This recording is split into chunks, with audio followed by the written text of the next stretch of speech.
Hello guys, myself Akib Vilayat. I'm a third year medical student currently studying in Orenburg State Medical University.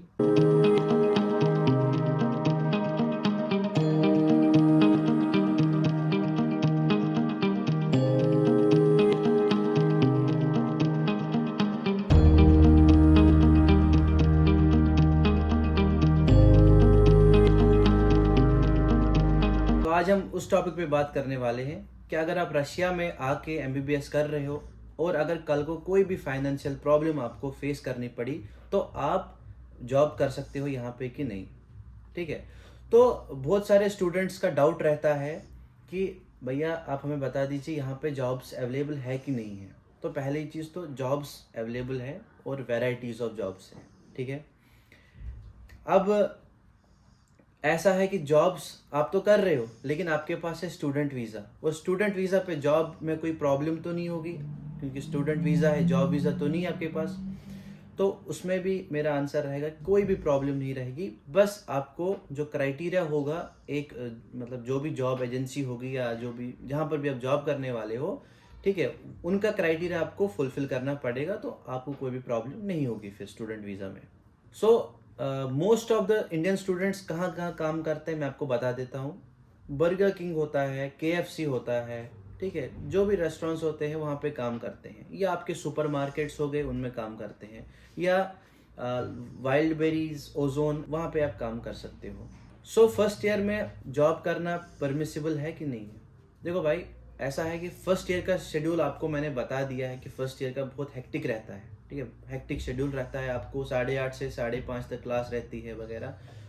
और सबसे important चीज़ कि आपका language barrier, क्योंकि आपको Russian तो आती नहीं है। ठीक है, रशियन लैंग्वेज आपको आती नहीं है, तो वो सबसे बड़ा बैरियर रहेगा आपकी जॉब में। जॉब तो मिलेगी आपको लेकिन आपका जो हेक्टिक शेड्यूल है उस कारण आपको जॉब नहीं करनी पड़ेगी। ठीक है, और दूसरी चीज़, यूनिवर्सिटी आपको परमिशन देगी या नहीं देगी, वो सबसे बड़ा इम्पॉर्टेंट पॉइंट है। इस ईयर में, फर्स्ट ईयर में आप रिसेंटली ज्वाइन किए हो तो आपको यूनिवर्सिटी उतना प्रेफरेंस नहीं देती है इन सब चीज़ों में। ठीक है, अब फर्स्ट ईयर तो गया, अब क्या सेकेंड ईयर में कर सकते हैं जॉब? हाँ, सेकेंड ईयर में आप कर सकते हो जॉब, लेकिन उसमें भी कोई क्राइटेरियाज आपको फॉलो करने पड़ेंगे। पहली चीज़ तो ये मैं बता दूं आपको कि आपको रशियन लैंग्वेज तो आती होगी। ठीक है, थोड़ी बहुत आती होगी कि आप थोड़ा बहुत तो कम्युनिकेट कर ही सकते हो दूसरे बंदे के साथ। ठीक है, तो एक तो ये चीज़। दूसरी चीज़, आपका जो शेड्यूल रहता है वो ईजी हो जाता है सेकेंड ईयर में as compare to first year. वो ईजी रहता है क्योंकि आपके मेन सब्जेक्ट्स जो होते हैं उनके एग्जाम्स ऑलरेडी ओवर हो चुके होते हैं और आपके पास एनफ टाइम रहता है कि आप जॉब कर सकते हो। और प्रोसीजर क्या रहता है, प्रोसीजर थोड़ा लास्ट में बताऊंगा कि कैसे क्या, मतलब ओवरऑल प्रोसीजर में लास्ट में बताऊंगा। Third year, fourth year, fifth year, sixth year, उसमें आपको कोई भी दिक्कत नहीं होगी, आप कर सकते हो। डिपेंड करता है आप कैसे मैनेज करते हो अपनी पढ़ाई, क्योंकि आप पढ़ने आए हो यहाँ पे। सबसे इंपॉर्टेंट चीज़ है आपकी पढ़ाई यहाँ पे, और आपको वो मैनेज करनी पड़ेगी इन एनी हाउ। तो अभी हम बात करते हैं कि प्रोसीजर क्या क्या होता है जॉब पाने के लिए। पहली चीज़, आपको जॉब ढूंढनी है। ठीक है, सर्च फॉर ए जॉब। आप कहीं भी ऑनलाइन देखोगे या आप कहीं भी जाओगे रेस्टोरेंट में, एग्जाम्पल लेते हैं बर्गर किंग या KFC। आप KFC में जाओगे, आप उनको बोलोगे कि यहाँ पे कोई वैकेंसी है कि मेरे को जॉब चाहिए। ठीक है, अगर उन्होंने बोला हाँ ये फॉर्म फिलअप कर दो, और विद इन 48 आवर्स आपको एक कॉल आएगी कि आपका अब इंटरव्यू है, नेक्स्ट स्टेप। अब आप इंटरव्यू में गए, आपके पासपोर्ट डिटेल्स वो नोट डाउन करेंगे। ठीक है, आपकी सारी वो पर्सनल इंफॉर्मेशन नोट डाउन करेंगे, आपका कैसा शेड्यूल रहता है वो नोट डाउन होगा। ठीक है, उस मीटिंग में। उसके बाद सबसे इम्पॉर्टेंट है, आपको परमिशन लेनी है यूनिवर्सिटी से। चाहे कोई सा भी ईयर हो, आपको परमिशन लेनी पड़ेगी, चाहे फर्स्ट ईयर का हो, सेकेंड ईयर, थर्ड ईयर या सिक्स्थ ईयर हो, परमिशन लेनी पड़ती है। आप जाओगे यूनिवर्सिटी, यूनिवर्सिटी आपको अलाउ करती है नहीं करती वो अलग क्वेश्चन है। ठीक है, वो डिपेंड करता है यूनिवर्सिटी पे भी। हमारी यूनिवर्सिटी तो अभी अलाउ करती है, पहले तो नहीं करती, बट अभी तो करती है। ठीक है, तो आपने परमिशन ली, डीन्स ऑफिस से मेल ली, आपने परमिशन ले ली। उसके बाद क्या है नेक्स्ट स्टेप? नेक्स्ट स्टेप जो है वो है आपकी मेडिकल टेस्ट। आप जाओगे फिर से इसी कंपनी के पास या KFC के पास, आपको बोला जाएगा कि आपको you have to go through some medical test. ठीक है, कौन कौन से टेस्ट आते हैं? लाइक आपका ब्लड सैंपलिंग होगा, मेनली जो ब्लड सैंपलिंग होता है, ECG वगैरह, ये सब चीज़ें होती है नॉर्मल, आप फिजिकली फिट हो कि नहीं हो। अब पर्सनली आप बहुत ज़्यादा फिट हो ठीक है, अब आपने ये स्टेप्स कर लिए, अब इसके बाद क्या? इसके बाद आता है आपका स्नेल्स एंड ENN नंबर। वो कहाँ पे आपको मिलेगा? रशिया में हमारे ऑरेंजबर्ग में एक जगह है जिसे हम कहते हैं मोई डॉक्यूमेंटी, मतलब आपके डॉक्यूमेंट्स वहाँ पे बनते हैं। गवर्नमेंट ऑर्गेनाइजेशन है, आपको जाना पड़ेगा वहाँ पे, एक एप्लीकेशन फॉर्म लिखनी पड़ेगी कि मेरे को ये नंबर चाहिए, मेरे को इसके लिए अप्लाई करना है, ठीक है। तो आपको ईजिली मिल जाएगा, और बस सम फोटोज दे दो और कुछ सिग्नेचर्स एंड यस, कॉन्ट्रैक्ट आपको साइन करना पड़ेगा। कॉन्ट्रैक्ट, क्योंकि यहाँ पे रशिया में ना दगोवर या कॉन्ट्रैक्ट सबसे इंपॉर्टेंट चीज़ है।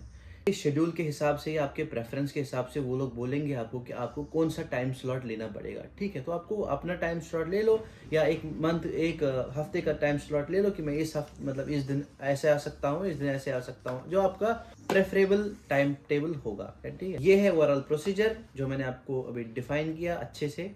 आई होप कि आप समझ पाओ इसको। और कोई और सजेशन होगी इस सब चीज़ में, या कोई आपको डिटेल में जानना पड़ेगा, तो मेरे व्हाट्सएप नंबर पे कांटेक्ट कीजिए। मैं आपको डिटेल एक्सप्लेनेशन दूंगा, उन कांटेक्ट नंबर प्रोवाइड करूंगा जिन्होंने जॉब यहाँ पे हासिल करी है। अब आता है सवाल डिसएडवांटेजेस एंड एडवांटेज, या मेरी पर्सनल सजेशन।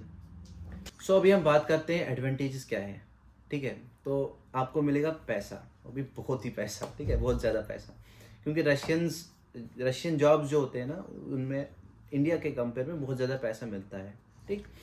तो ये एक पॉइंट है, आपको पैसा मिलेगा। दूसरी चीज़, आप इंटरेक्ट कर सकते हो लोगों के साथ, ठीक है। इंटरेक्ट किया लोगों के साथ, उससे क्या होगा, आपकी रशियन लैंग्वेज ऑटोमेटिकली इंप्रूव होगी, जो कि तीसरा स्टेप है कि आपकी रशियन लैंग्वेज इंप्रूव हो जाएगी। फोर्थ एडवांटेज क्या है कि आपके नए नए दोस्त मिलेंगे, ठीक है, नए दोस्त मिलेंगे और नया कल्चर आपको देखने को मिलेगा। और पांचवा पॉइंट मेरे अकॉर्डिंग तो सबसे बेस्ट ये है, क्योंकि आप अपने फाइनेंसेस खुद मैनेज कर पाओगे, ठीक है। तो आप फाइनेंशियली थोड़ा बहुत तो स्टेबल हो ही जाओगे, जितना मेरे को पता है, ठीक है। तो भाई साहब, एडवांटेजेस आपने सुन लिए तो मज़ा आया होगा। एडवांटेजेस, ठीक है, पैसा है, कल्चर है, बहुत सारी चीज़ें हैं। अब हम बात करते हैं डिसएडवांटेजेस की। पहली चीज़ कि आप रशिया के जॉब्स अगर देखोगे, यहाँ पे वर्कलोड ज़्यादा रहता है, ठीक है। तो उस हिसाब से क्या आपका जो स्टडी होगी, आपकी जो पढ़ाई होगी, उस पर बहुत ही गंदा इफेक्ट होगा, आपकी पढ़ाई डिस्टर्ब हो जाएगी। पढ़ाई भी नहीं, आपका स्लीप साइकिल भी डिस्टर्ब हो जाएगा, ठीक है। और आपका जो मेंटल हेल्थ है, मेन चीज़, आपको मेंटल हेल्थ पे बहुत ही गंदा इफेक्ट होने वाला है, या बहुत ही गंदा इफेक्ट पड़ेगा आपके मेंटल हेल्थ पे। और आप आइसोलेट रहोगे अपनी इंडियन कम्युनिटी के साथ, ठीक है, क्योंकि आप यूनिवर्सिटी जाओगे, वापस आओगे डायरेक्ट जॉब पे एंड ऑल, ठीक है। और सबसे इम्पोर्टेंट चीज़ याद रखना हमेशा, हेल्थ इज़ वेल्थ। अगर आपके पास हेल्थ है तो आपके पास वेल्थ है, ठीक है। सो ये रहे एडवांटेज और डिसएडवांटेज जो मैंने आप ऑलरेडी डिस्क्राइब किया है। और अगर आपको ये पसंद आया होगा तो एटलीस्ट लाइक तो बनता है, मेरे एफर्ट्स के लिए लाइक तो बनता है, या शेयर तो बनता है, और कमेंट आप कर सकते हो। आपके जितने भी रेस्पॉन्सेज होंगे या आपके जितने भी डाउट्स होंगे, आप प्लीज़ कमेंट डाउन करिए। मिलते हैं नेक्स्ट वीडियो में, तब तक के लिए बाय बाय।